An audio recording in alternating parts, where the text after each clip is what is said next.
All right, let me move to another topic, and this is really stunning, is that there are reports that the White House, the Obama administration, is having discussions about whether or not to sanction Israel, whether there are sanctions on Israel because of their settlements.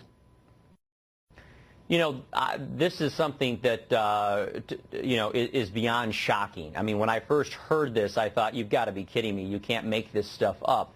It's par for the course. This is clearly a president who wants to go it alone, whether it's running the Defense Department himself or whether it's deciding sanctions on foreign countries, something that Congress historically has taken up. Congress has voted in a bipartisan vote that we support sanctions against Iran, who is the great threat in the Middle East. But Israel is one of our greatest allies in the Middle East. And so whether the president had any serious desire to sanction Israel or not, just the mere investigation of this possibility and then the leaking of this possibility is harmful to our relationship to them and throws into question for our enemies who we are.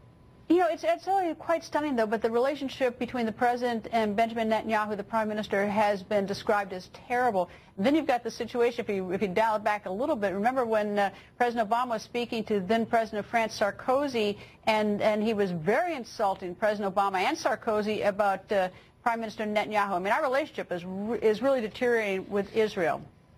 You're right, and it's no secret that the president does not respect the elected leader of Israel, and that's unfortunate. He's disrespected him in public, in the meeting in the Oval Office. He's disrespected him with other world leaders, but that is no excuse to unilaterally attempt to sanction one of the greatest allies that our country has in a very fragile part of the world.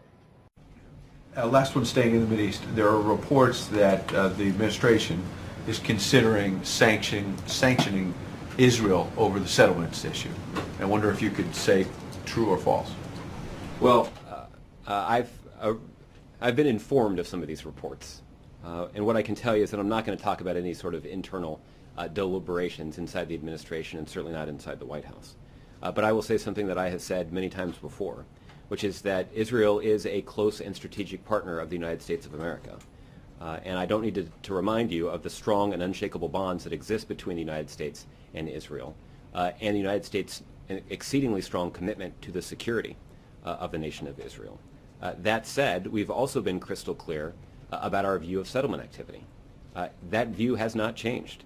We believe that settlements are illegitimate, and we have deep concerns about highly contentious planning and construction activities that the Israeli government is pursuing in East Jerusalem and the West Bank. We believe that those kinds of activities are counterproductive.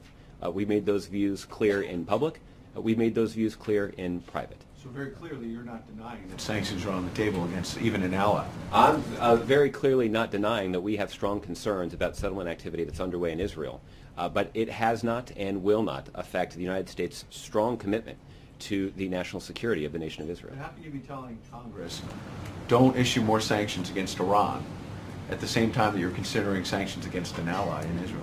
Well, again, I'm not going to comment on any of those reports about our discussions as it relates to Israel. Sanctions. You're leaving that door wide open here. No, I'm saying that I'm not willing to talk about. So you're not considering sanctions. I'm saying that I'm not willing to talk about those kinds of conversations, but.